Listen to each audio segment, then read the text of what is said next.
Welcome back to another episode of the Brewed Awakenings podcast. I'm your host, Kevin Lee, and today we have a very special guest joining us, Caleb Holstein, co-founder of Green Square, a software platform aiming to revolutionize coffee sourcing. Caleb has an extensive background in the coffee and hospitality industries. Growing up, his family owned a small cafe that he helped manage from the age of 15. Since then, he's dedicated his career to creating opportunities for the next generation in specialty coffee. A few years ago, Caleb joined forces with tech entrepreneurs in Germany to launch Green Square, a two-sided B2B marketplace connecting coffee roasters to traders and importers.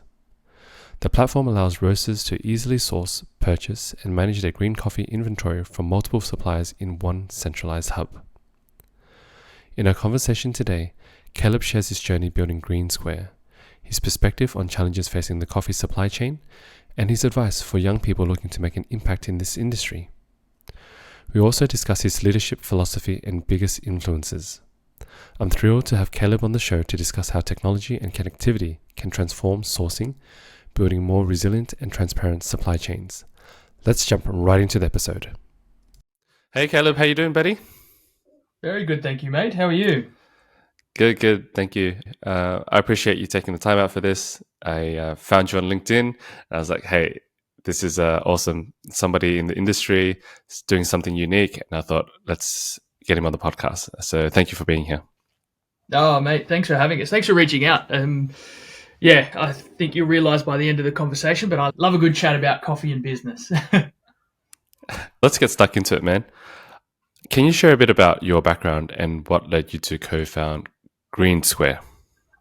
Yeah, for sure, dude. So my background's like hospitality through and through. I grew up on the central coast of New South Wales, and my mum, the best way I can describe her, is a serial entrepreneur.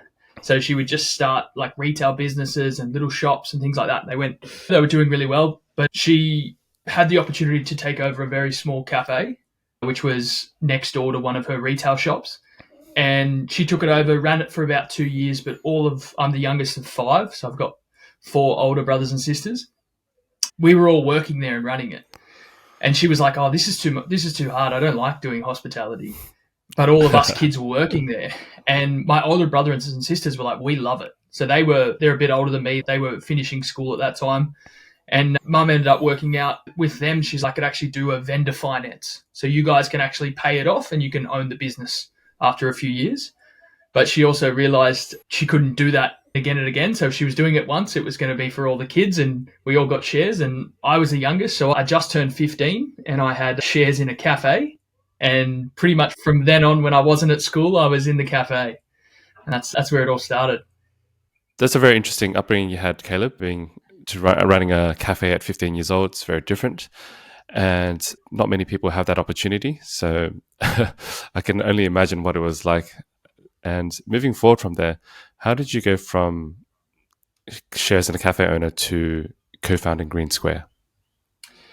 It's a big jump when we look back and when we think about it like that, from having that unique opportunity quite young to be owning and operating a business. I have to give a lot of credit to my brothers and sisters and my parents. They were the ones doing the hard yards. My brothers and sisters had mortgages, had kids, had things to worry about.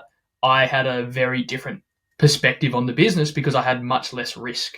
So it was a really nice opportunity for me to learn how to be a business owner and how to run a business. But from there, I was always working more on the accounting side of the business. Was naturally, it sounds bizarre as a 15-year-old, but I was always more on that side of the business and on the cooking side of the business as well.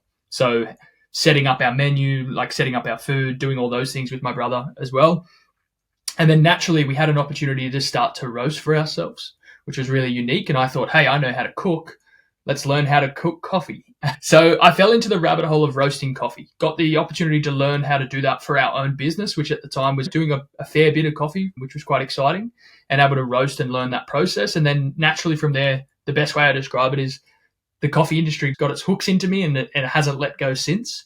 So then I stepped away from the family business with my brothers and sisters and started to work full-time as a coffee roaster for a large contract roasting facility, spending that time actually understanding the challenges that coffee roasters of all different sizes and scales were having, from maybe growing or even sourcing a product and managing their products and things like that.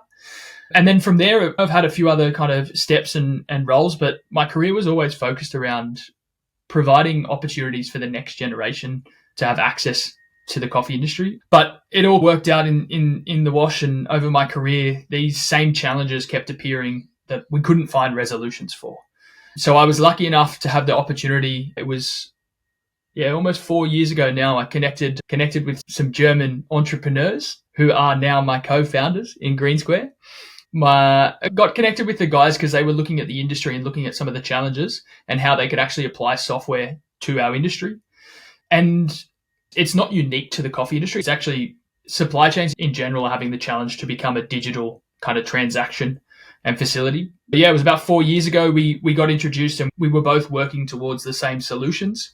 And it's been that time where we've now put our heads together, formalized the project, and have been building out Green Square for over 3 years, and partnering with some amazing coffee traders and importers and some exceptional coffee roasters and some of the industry leaders to really understand the pain points of procuring green coffee and managing it, and looking to reduce those risks for both parties through a digital platform. Thank you for sharing that journey, Caleb. I wanted to understand better for myself and the audience, what does Green Square do? Yeah, for sure, man. So Green Square is the world's first complete B2B platform that allows multiple different sellers of kind of raw coffee and roasters to interact, purchase, and manage that coffee. That's my elevator pitch of it. But in greater sense, like I can imagine much of your audience, Kev, will be coffee people who understand that coffee is grown all around the world and then transported into what we call consumption countries like Australia. When it lands in a consumption country, you have what we call like an importer or a trader who stores the product, facilitates the sale of the product to then roasters. So on average, a coffee roaster in Australia works with 6 to 8 different coffee traders or importers, and they have to work with them in a very manual process up until now. So they would either have to log into 6 to 8 different websites or contact 6 to 8 different teams to talk about products, to find out what's available, to find out information about these products, which was creating a lot of like duplication of resources and also creating a lot of friction, because every interaction has the chance for a miscommunication or an error through no one's intention or no one's action, but just through the nature of lots of different touch points from a variety of sources, which were resulting in roasters having to put millions of dollars worth of coffee procurement into Excel spreadsheets. And some of these Excel spreadsheets, I made some myself and I was very proud of them. But some of these Excel spreadsheets are amazing. They're phenomenal spreadsheets, dude. But the big thing is these spreadsheets are only as good as the amount of resources we put into them. And these spreadsheets are never going to be able to tell us or alert us if something's happened or if something's changed. So the goal for us with Green Square is creating a single software solution that allows both parties and what we describe as both stakeholders to use one piece of software for their entire procurement process, allowing them both to reduce the risk and resources and improve the visibility for both of them to be seeing the same information as they're transacting and managing these products. Makes a lot of sense, Caleb. I know a variety of different roasters going through the same challenges, right? They work with so many different suppliers and there are so many different communication lines. Things go wrong, things go missing, and nobody wants that, but it happens all the time. Yeah. I can see where you're heading with this software company and what you're trying to achieve: streamline things, make things more efficient, easier, take away that pain for the roasters, especially when a lot of the micro roasters aren't huge teams, are they? Right? They're quite small. Yeah, so it's a really interesting thing. The way we approach it is because we have 2 users, there's actually 2 different value sets for both user. So for a roaster, there's the value of being able to access the widest range of products. So for now, all of our roasters who are using the system have access to roughly between 450 to 500 products. From, at the moment, there's about 11 different sellers on the platform. So straight away, they can get access to all of those products. They can compare them. They can find the one that's going to perfectly match that. So we have a range of filters they can narrow down and make sure they're looking at the most accurate ones within seconds to then, okay, this is going to be the best product for me.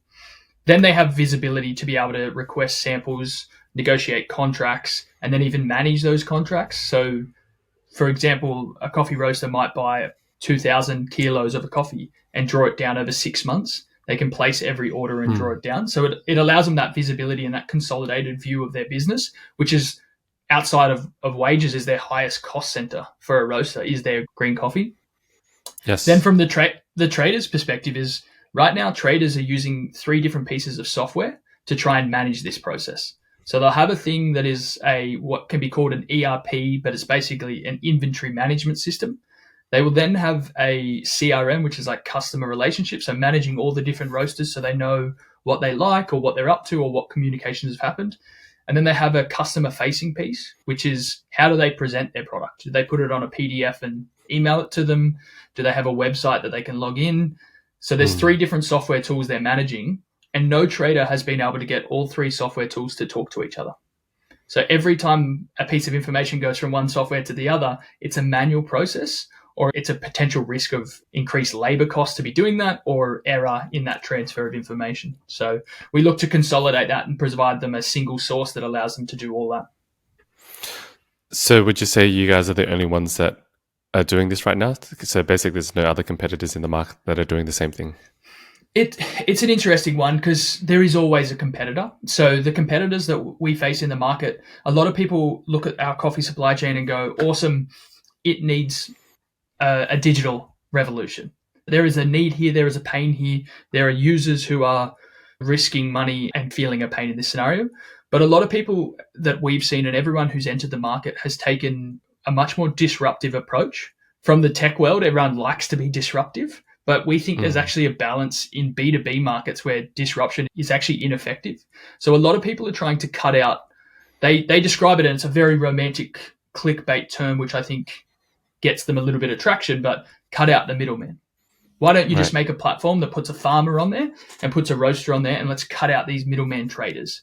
And I think that's an extremely dangerous rhetoric and conversation to be having, because it's devaluing a stakeholder that is very important. There's a range of reasons why we've taken this approach as a company to not remove stakeholders, rather to provide them with software to elevate. The reasoning behind this is they play a very important role. From an extremely simplistic point of view, coffee is a commodity that's traded on the New York commodities market for Arabica. And when the price is high, farmers want to sell and roasters don't want to buy. And when the price is low, roasters want to buy and farmers don't want to sell.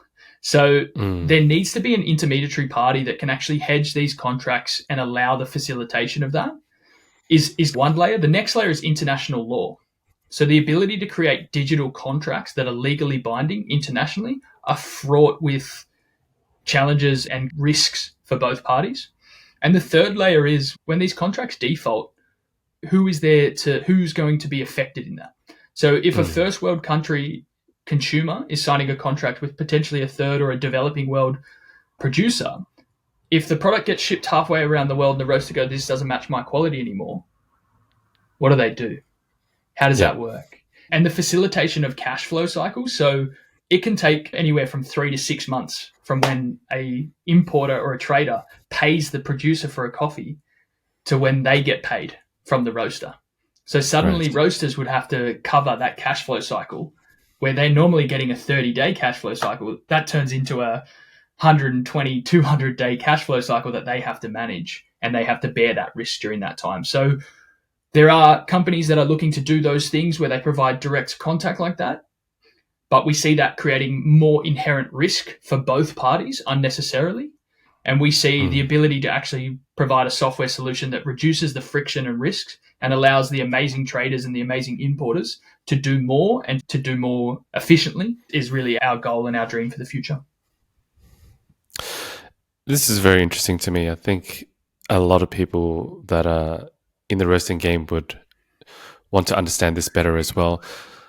And if you could paint us a visual walkthrough about how this platform works, I think it would give us a better idea of, okay, if we were to use this platform, how would we go about it? Would you be able to do that, Caleb?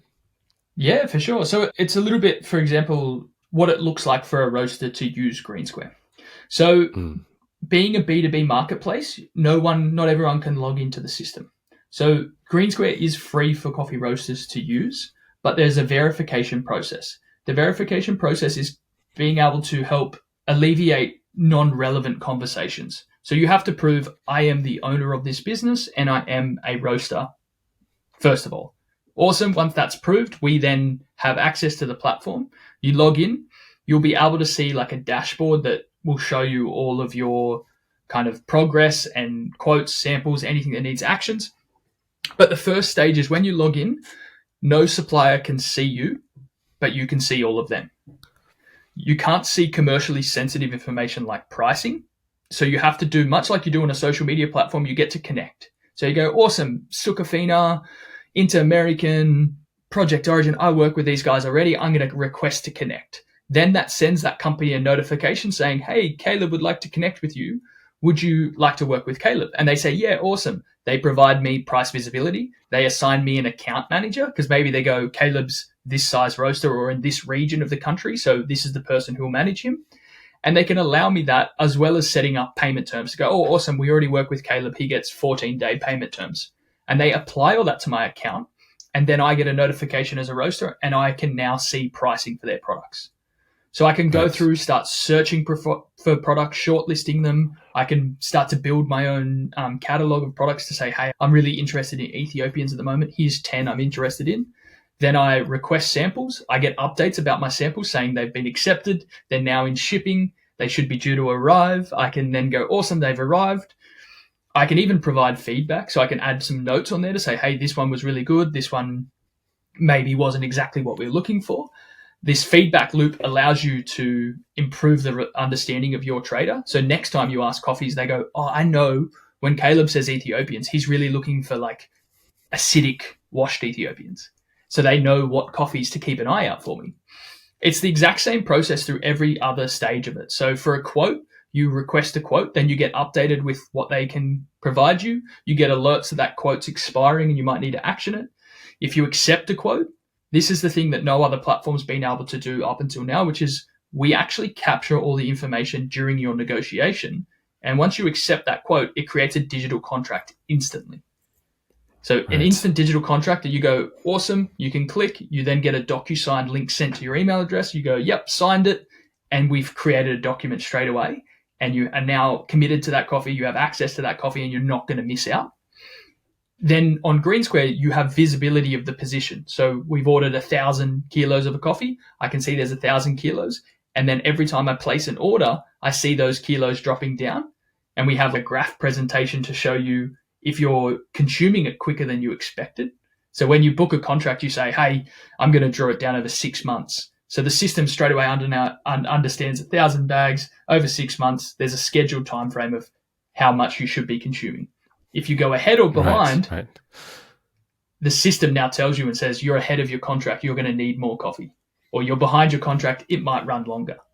And just gives you that information. So that's a step-by-step process of how it can do this, but it's not across one supplier. You have full visibility to do every single stage of this for free across all of your suppliers. And so with the business model, do you guys take a cut of the transaction when it goes through? Is that how it works for you guys? So the business model, there's a combination of a transaction fee and a SaaS model, so a subscription as service model. And the way that works is it's a free base level for roasters. They can always use the platform for free on that base level. But we are designing and developing what we call like premium features, which could be coming for a paid subscription to have access to those. So things like if you wanted to have a costing tool where you could build your blends and see live costing, you could have that. If you wanted to have access to a forecasting tool to be able to forecast and have like longer planning, you can have access to things like that. If you wanted integrations, so we have a formal partnership with Cropster. So we're working on creating a integration so you can actually integrate into your roasting software as well, which would then obviously be a paid addition through a SaaS feature.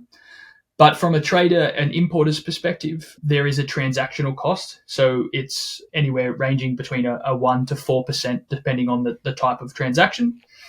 And then there's a SaaS premium model, which is available for them as well if they want to use CRM functions or optimize the use of it.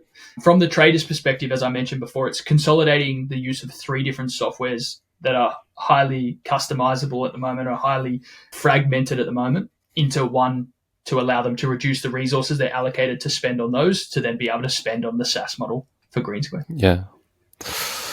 That's exciting, buddy. Just Yeah. coming along the pipeline and tackling a lot of pain points and different problems the industry is facing. I'm really excited and curious for you guys to see how it all pans out. When was the launch of Green Square, or how long has it been out now? Yeah, so we had our public launch in Australia at the end of February. I think it was like the 25th of February this year. Yep. Which was amazing. We have actually been blown away by the interest. So we were just doing it the other day to look back and reevaluate how far we've come over the last kind of period. And we were projecting to have 80 Australian roasters registered, and we're expecting to have 4 to 5 sellers. Right now we have 11 sellers live. We have 3 that are getting set up, and we have over 200, I can't remember the number off the top of my head, but over 200 Australian roasters on the platform. Awesome. So it's been super exciting, but it's really exciting because we work in collaboration. Like, we've been working with some of these parties, some of these roasters and some of these traders for over 3 years to understand the nuances and challenges because, as we said, we're not replacing anyone. We're not telling anyone how to do anything. We're just looking to actually provide our industry with software that's built for them. So to see their engagement and their interaction with us has been phenomenal and just fills my heart that we're on the right track here.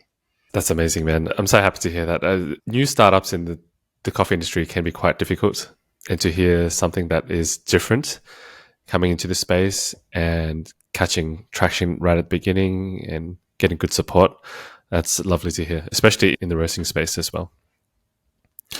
Yeah, and you nailed it. It's not easy in the startup space, especially in the coffee sector. Like, we're only early in our journey. We hold a high level of responsibility with where we need to get to and what we need to do. But yeah, it's been an amazing start, and we're excited to continue developing and serving everyone in this sector.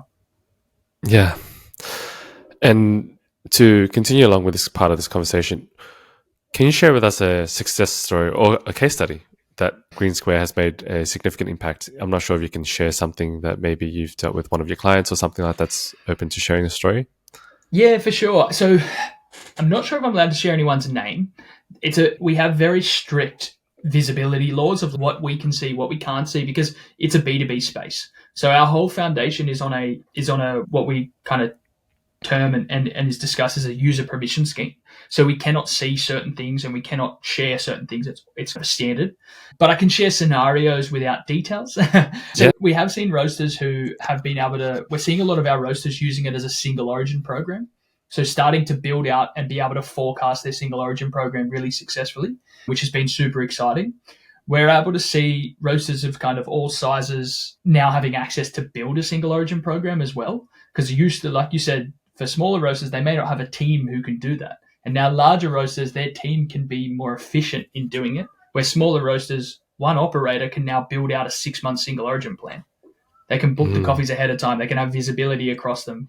For the bigger teams, we've seen them actually start to add their marketing teams onto the platform. So their marketing team can get access to the platform that has all the information, all the imagery about a product to then be able to make that and have it ready to go to market in 3 months. Rather than last minute emailing your trader going, hey, can I get some photos? Hey, what was the name of that lot again? What was the name of that farm? It's all accessed in that space, and they can actually now see it and access it. So that's really exciting. From a pilot program we've been working on is assisting some of our established traders who've been working with us for a long time to connect to their roasters who have historic contracts. So maybe the platform only just launched. So maybe they had booked some big contracts that were going to be 12 to 18 month contracts off the platform.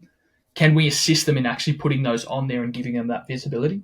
So in doing that, we've had one customer that we've been able to facilitate just over $500,000 worth of contracts that were historically negotiated and signed off the platform to now be on the platform, giving them full visibility across those positions with that supplier, which is really exciting because up until this point, they were having to purchase the coffee and then add it into their spreadsheet. And then every couple of months, they'd talk to the supplier and go, so how much do I have? And then make sure they matched.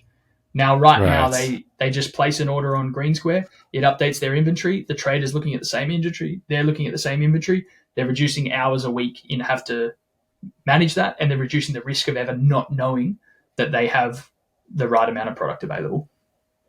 Man, this is awesome. Well, I recently released a podcast episode with Noah Adra from Stitch Coffee and Ika. Are you familiar with Noah? Do you know him? Yeah, I know Noah. We've known each other for years, man. He's a legend. Yeah. Have you got him on board? Get him on board with this stuff, man. Yeah, dude.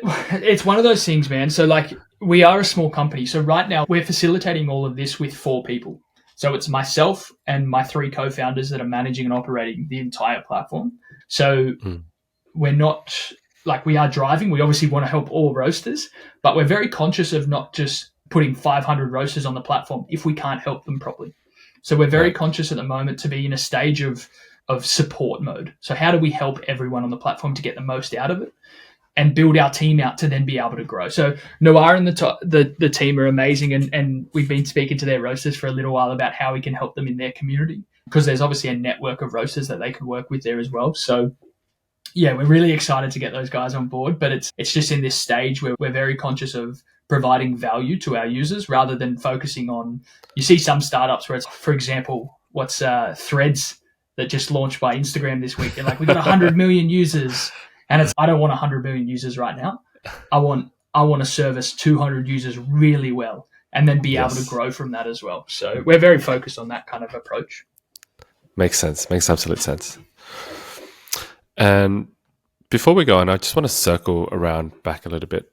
And I know that you're quite passionate about the challenges facing the supply chain. And if you can shed some light for the people in the industry, some of the actual challenges that are going on and how it might impact them, and how you guys come into play with it. Yeah, so there's like a range of challenges that we looked at in our supply chain, but we saw that things are getting approached and solved at different stages. As an overall, the global coffee market is increasing still. So there is an increase in our global coffee market. I cannot remember the numbers off the top of my head, but it is increasing, and the specialty sector within that is increasing at a higher rate. So more coffee is becoming of higher quality year on year. So in that sense, there's a challenge of a growth in a market. Sounds awesome, but there's a lot of challenges at origins with them not actually having enough value in the origin end of it. So them being able to have access to enough capital to continue growing coffee, or maybe they can't get enough workers because the pricing isn't consistent enough or secure enough. All of these challenges, everything down to then in a consuming country, roasters having the ability to actually forecast and understand how much they can spend on a coffee every year and knowing that ahead of time. So we saw all of these challenges were challenges of accessing data. And we believe that the way that we currently function as a supply chain is fragmented and silo. So this company has all their data and it's in their environment, and then this company has all their data, and if they're capturing it well, which like there isn't many companies who are actually capturing this data very well, they're not able to use that to then make better business decision, or to lower their resources to then be able to reinvest in their workforce or be able to reinvest in their own company to be more efficient. So we saw a need for what we describe as a digital foundation. Before we can start to look at using AI in the coffee supply chain, AI needs a strong foundation of data that's well structured, that has a machine learning element to then be able to apply AI to it. So their technological advances globally are not applicable to us in our coffee supply chain yet, because we haven't taken this first step of having a digital foundation to increase connectivity, transparency, and visibility. So we believe with Green Square, we've provided the software and the foundation to be building this kind of digital foundation for our supply chain to then allow these companies to connect in, and these software and these innovations to connect to and access, to be able to provide more efficiencies for stakeholders, from producers to even consumers in some scenarios. And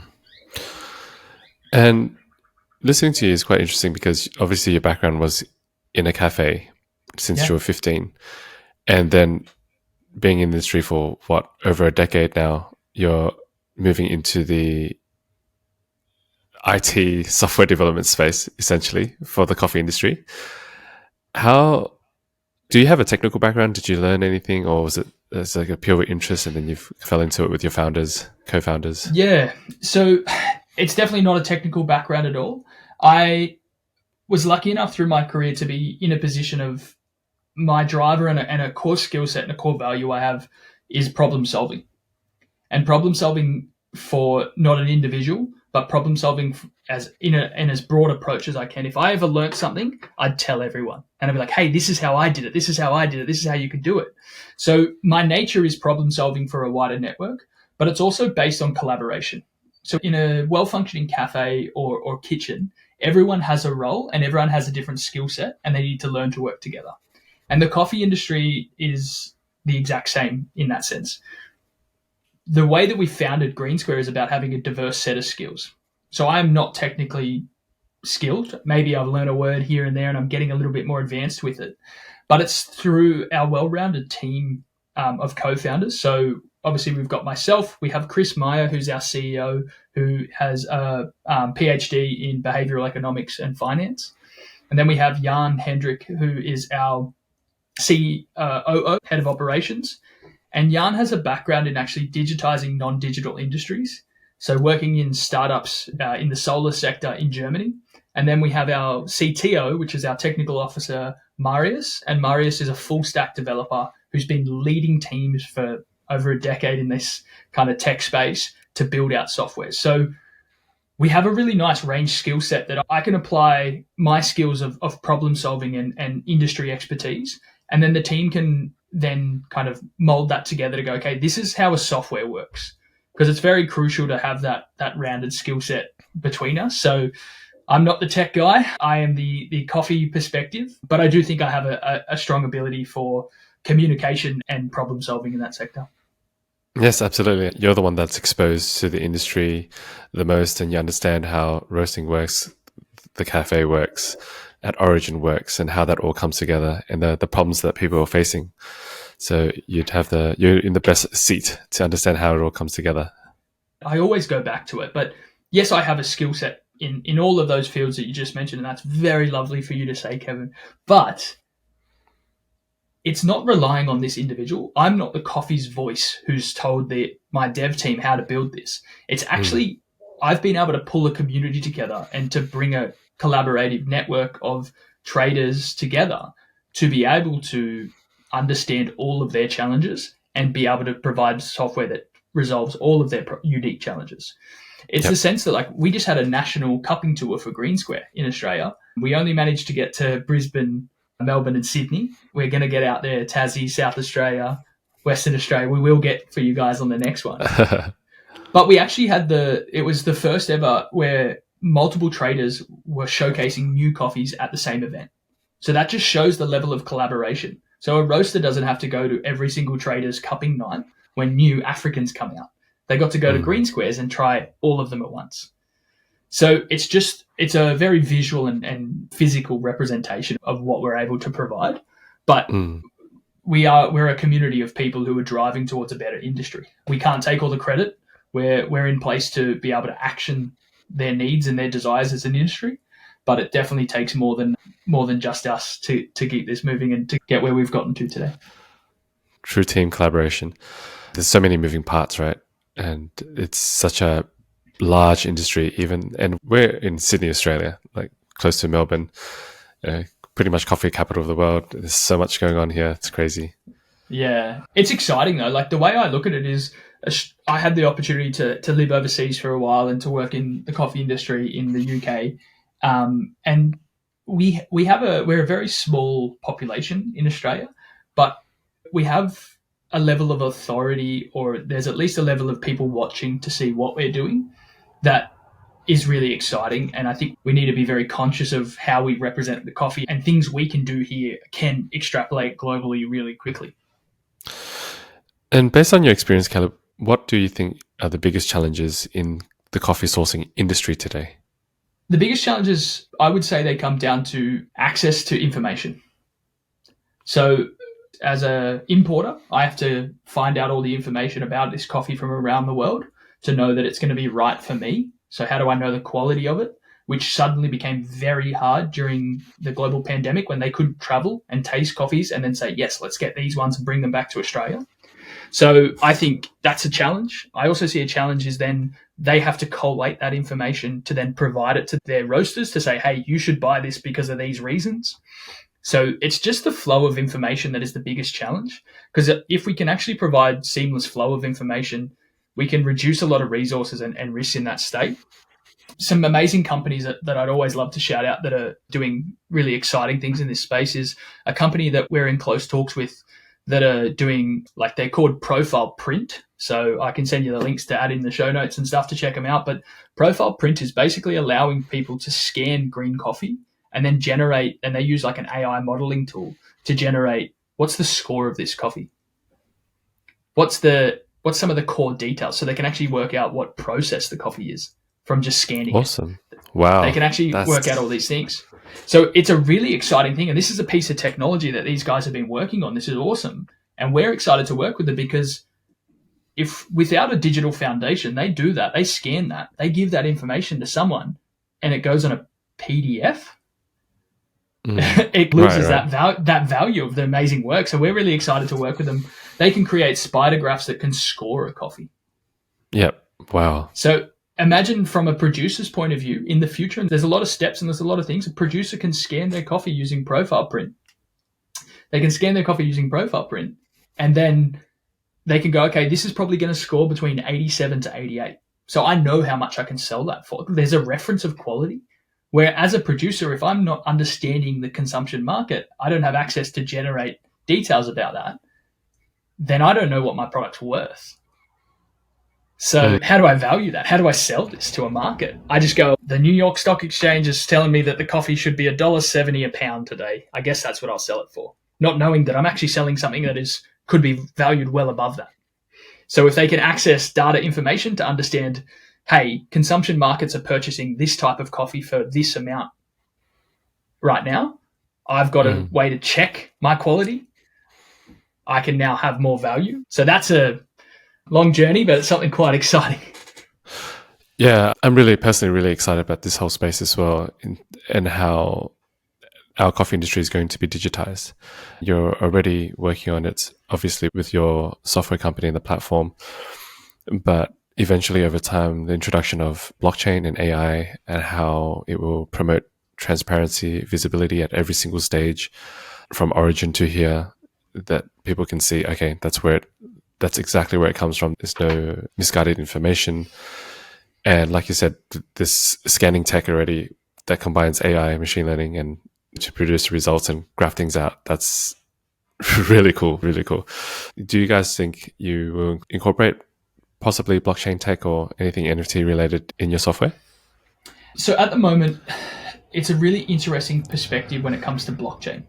I have an opinion on it, and my co-founders, obviously, I don't want to speak purely on their behalf as well, but I see blockchain as a term that has been thrown around by an industry without understanding what's actually required from it and what's the actual potential value output. So we're very conscious to not be using clickbaity terms that we don't use AI. We don't use blockchain. And there's core reasons behind why we don't do that. So blockchain is very good in a principle sense, but we're yet to see an application that is functional. It's a heavily marketable and talked about function, but there's a lot of resources that are required from stakeholders to input and track this information in those systems that doesn't derive value.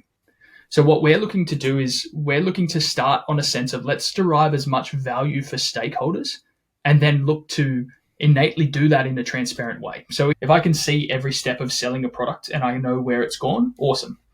So we can start to use machine learning, which is the first step once we have structured data, to then use machine learning. And it's amazing what AI can do, and it's amazing potentials in that space, but it can create a human operation when there's structured data that they can replicate. We don't have that. So when we're raising money in the startup world, you could be like, yeah, we're going to do AI, we're going to do blockchain. You can throw all these clickbait words around and it might get you more, maybe it'll get you an extra $1 million, but it's a bit of a misleading message in my personal opinion. And we think we have to work on early stages. So the romantic part is the potential future. But there is no opportunity to have that potential future unless we do these core foundational steps of structuring data and actually structuring machine learning to then be able to apply these steps. Our industry and our supply chains are so far behind in this sector that we can't take the leap into these new, latest, and consumer accessible technologies because we haven't got a foundation to do that. There is definitely a potential for it in the future, but we need to take the right steps to be able to get there. So it's not the most romantic answer, but I think it's quite realistic and quite attainable for us to be taking those steps. Understood. Work on the foundation first and then build from there. Yeah. Mate, with your wide variety of experience from brick and mortar shop now to IT software development in this space, let's talk about unique career opportunities in the hospitality industry. Well, I know that you've seen it all. What can you talk about that in that sense? I'm the biggest advocate for the hospitality industry in the world. Like, biggest. Find me someone who's a bigger advocate, because I'm a high school educated kid from a small town outside of Sydney who has been raised by some amazing family and amazing people who have taught me a range of skill sets, from hard work to dedication to self-awareness. And in our industry, I can apply those to do a lot of things. And I can apply those to be able to upskill and to move up and do a diverse range of roles in our industry. The one thing I'd say is that the hospitality industry has sometimes this stigma, and I think it's been enhanced a little bit during the pandemic. It's not a career. Like, I remember I finished school and I had teachers who'd come into my school and be like, "Oh, so when are you going to go to university and start your career?" I was like, "This is my career. What are you talking about? Hospitality is my career." And you can carve out really unique pathways in it. I just think it sometimes has a bit of a bad rep or a bit of a bad perspective from people in other industries, because it's the job you do while you're on the way to somewhere else, which is awesome, and it's really important for people to have that. But there is amazing opportunities in our industry to carve out careers, to carve out livelihoods, and there's a lot of scenarios where the coffee industry has to answer for taking some amazing people from other sectors and giving them an opportunity to work with us. We've got two economists, or we've got an economist, a PhD in behavioral economics. We've got a full stack developer, and the coffee industry's stolen. And we get them, and we get to use those guys, and we get to work with those guys, and they get to be part of our industry. Some of the best roasters I've ever seen had studied engineering.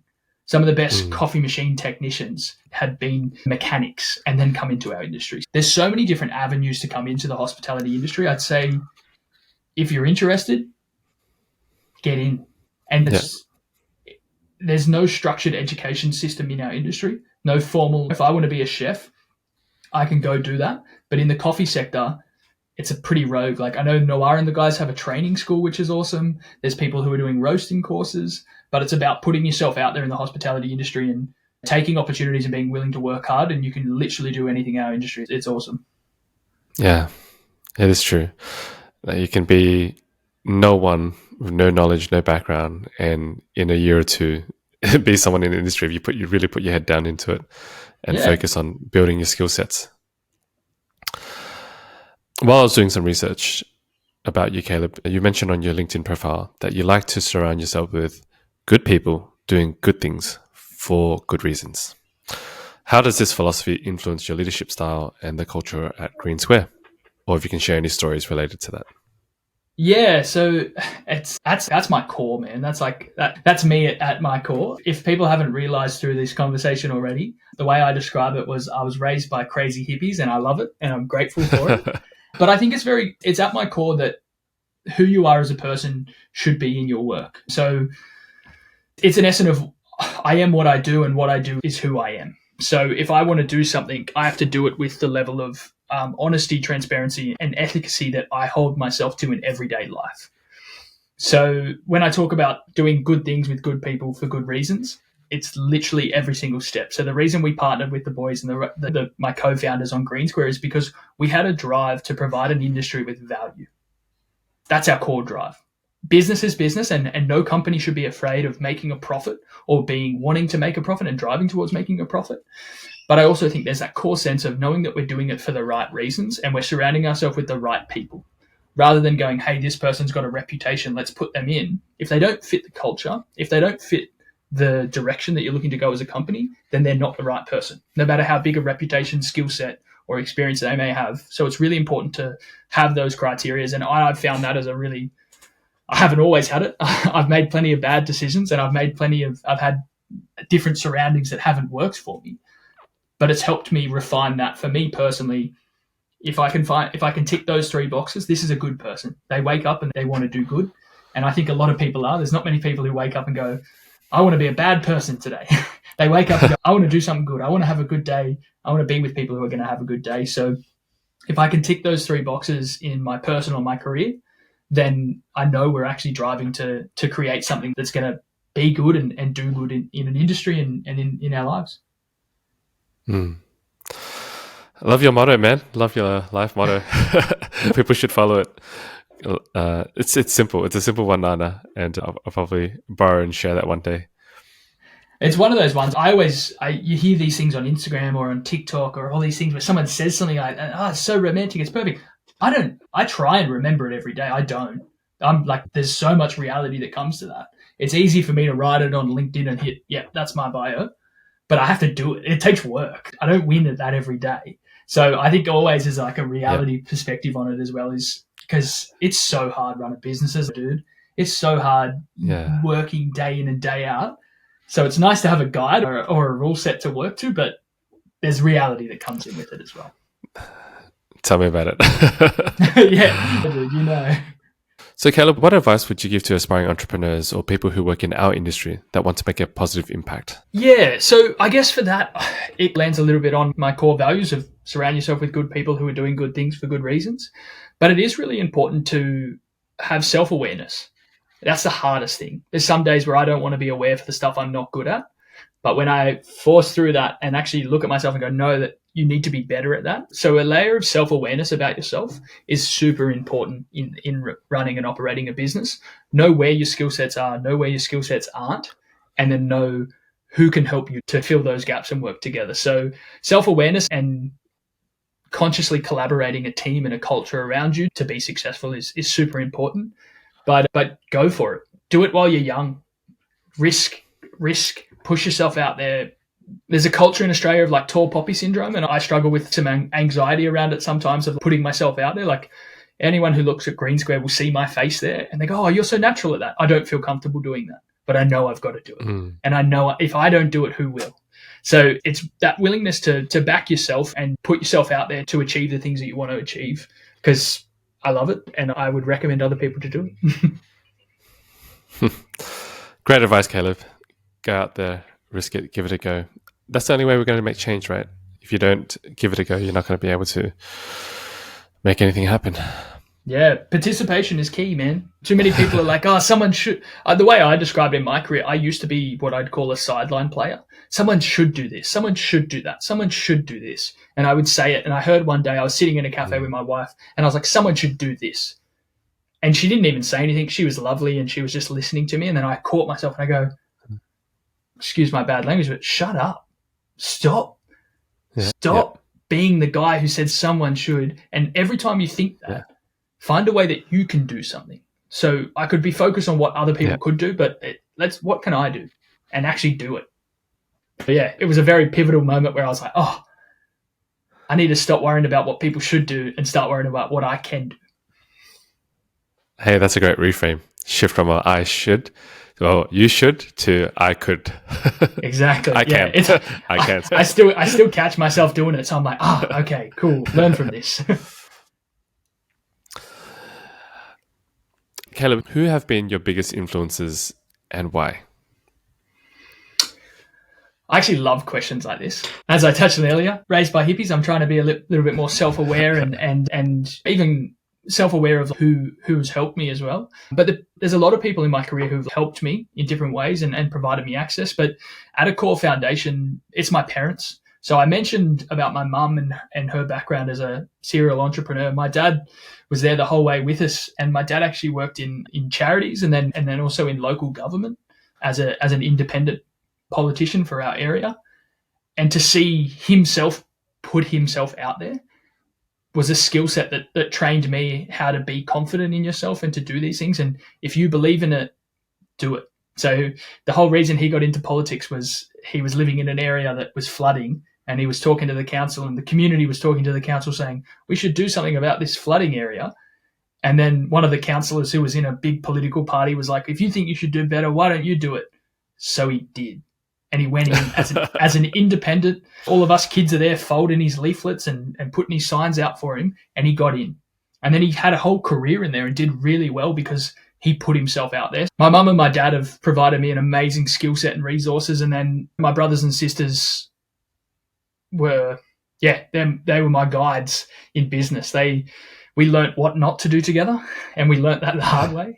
But yeah, I think my family's been an amazing pillar for me from a business sense and a support sense to be able to learn and go through things together. But from the industry, there's amazing people in our industry who have supported me and helped me along the way. I'd have to give a special shout out to Bora Gin. Bora used to work with me when we had a communal facility, and now we're partners in a subscription business. And she's a young chick who's just dedicated, but she's one of the hardest working people I've seen.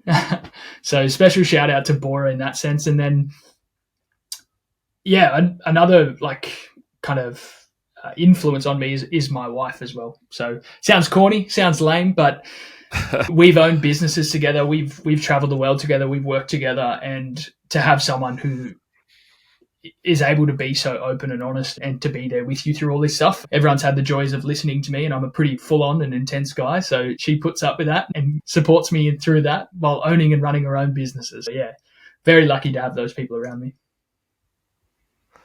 That's a beautiful network of family and friends that support you, Caleb. You're very lucky. You're very lucky. Mate, before we wrap up, was there anything that we didn't get to go through that you wanted to share, or was there any message or anything at all that you wanted to? The only thing I'd say that we got to touch on heaps of stuff. Thanks for having me on, man. I always love a good chat and to share. And I've listened to many a podcast, and even I got to listen to the podcast that you have out so far and just learn more about people I already know. So learn more about Noah and his journey, and learn more about Shay and his journey, which was awesome. And these are guys I know and talk to. So it was awesome for that. It's been super fun to talk to you, man. Thanks for connecting. I really appreciate that. I'm sure we will connect further in the future. You mentioned you had an office down the road from my space. So I'm going to actually tap into the roasting industry probably within the next year. So I'll definitely be in contact with you, buddy. Amazing, man. Yeah, thank you so much for your time, Kev, and for putting the work in to create a podcast like this. It's super valuable for our industry, dude. I appreciate you. Thank you, my friend.